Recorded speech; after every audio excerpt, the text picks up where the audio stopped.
Dans la vidéo précédente, nous avons vu quelles sont les différentes transformations, grands types de réactions qu'il peut y avoir en chimie organique. Maintenant, ensemble, nous allons voir comment on peut prévoir ces réactions, comment on peut deviner qui va réagir avec qui et comment. Alors par exemple, si on reprend l'exemple de la substitution qu'on a vu dans la vidéo précédente, on a dit que le H- remplaçait le Cl. On peut se poser la question, pourquoi il vient réagir sur ce carbone précisément? Alors tout simplement parce que l'oxygène ici, c'est un atome chargé négativement qui porte des doublés non liants.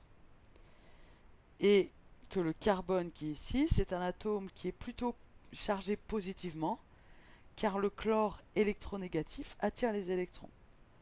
On a donc une attaque du site négatif vers le site positif, ce qui explique la formation de cette molécule. Alors vous voyez que j'ai utilisé beaucoup de mots qu'on a déjà évoqués au cours de cette année, que vous avez vu l'an dernier. On va rappeler donc ensemble les définitions de base. Alors tout d'abord, qu'est-ce que l'électronégativité? Alors l'électronégativité, c'est l'aptitude d'un atome à attirer les électrons au sein d'une molécule. Alors dans le tableau périodique, les atomes les plus électronégatifs sont situés en haut à droite. En terminale, dans les molécules que vous allez étudier, vous allez rencontrer l'oxygène qui est très électronégatif, l'azote, le chlore et le brome. Donc ces quatre atomes sont plus électronégatifs que le carbone. La conséquence, c'est que les liaisons entre le carbone et ces atomes-là sont polarisées. Alors qu'est-ce que ça veut dire polarisé? C'est tout simplement que les électrons de la liaison sont plutôt répartis sur l'atome le plus électronégatif.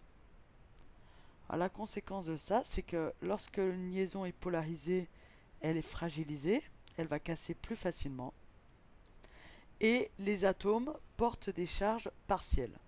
Donc l'atome le plus électronégatif portera une charge partielle négative, que l'on note delta-, et l'autre une charge partielle positive, que l'on note delta+. Alors, la différence d'électronégativité entre le carbone et l'hydrogène, elle est très faible. Donc les liaisons carbone-hydrogène, on considérera qu'elles ne sont pas polarisées. Étudions deux exemples ensemble. D'après ce qu'on vient de dire, l'azote est plus électronégatif, que le carbone. Conséquence, dans la molécule, l'azote attire les électrons de la liaison. Il est donc chargé delta-. Le carbone a, entre guillemets, perdu des électrons. Il est delta+. Cette liaison est donc polarisée. Deuxième exemple, deuxième molécule, donc le brome et l'oxygène, ce sont des atomes très électronégatifs. Donc, ils vont attirer les électrons, ils auront une charge delta-. Les carbones qui sont liés à ces atomes ont donc perdu des électrons, ils sont delta+. Les liaisons carbone-brome, carbone-oxygène sont polarisées. Et c'est donc cette polarisation qui va donner des propriétés particulières aux molécules. Alors pour voir si vous avez bien compris, vous avez deux exemples à faire dans le cours. Donc essayez d'identifier quelles liaisons sont polarisées dans ces deux molécules, quels sont les sites positifs, négatifs. À vous de jouer. Alors corrigeons ensemble. Donc pour la première molécule, l'oxygène est très électronégatif, il est donc delta-. Carbone qui est relié est delta+, la liaison est polarisée. Deuxième molécule, même chose, oxygène électronégatif delta-, carbone delta+, azote très électronégatif delta-, delta+, on a donc deux liaisons qui sont polarisées. Donc cette électronégativité, cette polarisation, c'est ce qui va donner les propriétés de réaction aux molécules. Notamment, c'est à partir de ça qu'on va trouver ce qu'on appelle des sites accepteurs ou donneurs d'électrons.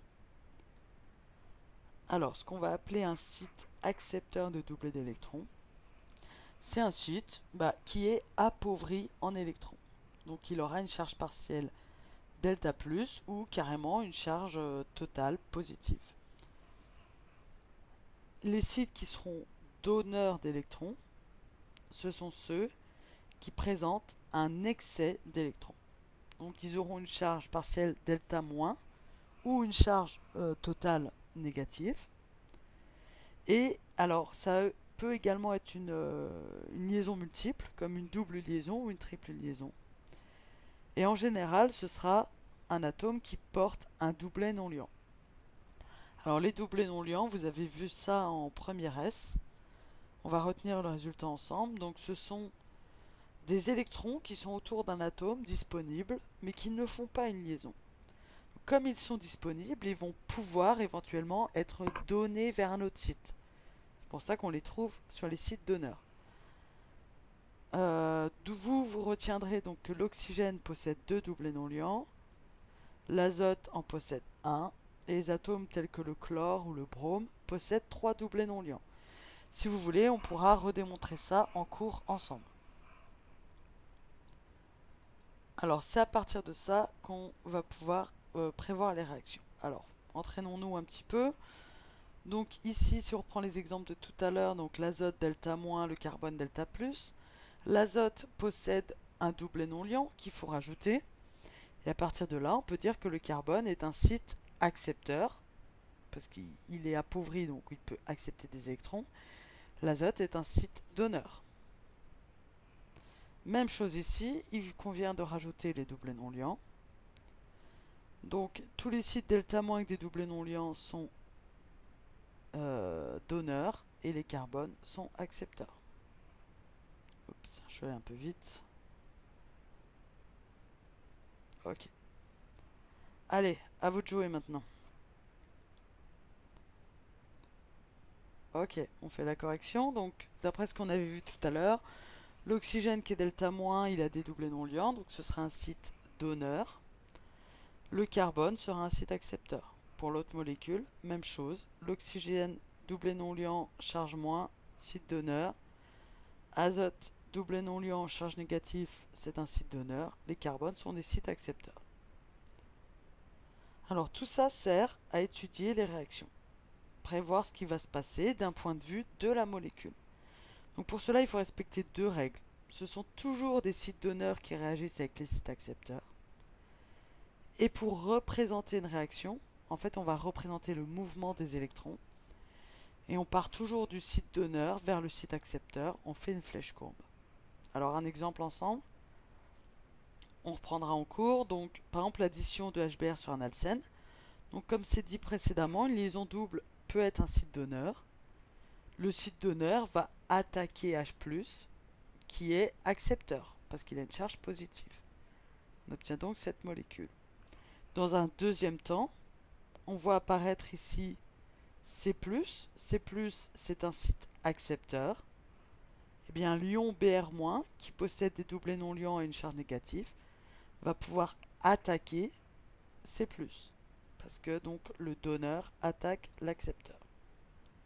Donc j'espère que vous avez compris les principales définitions. Nous repartirons de là en cours pour faire des exercices d'application.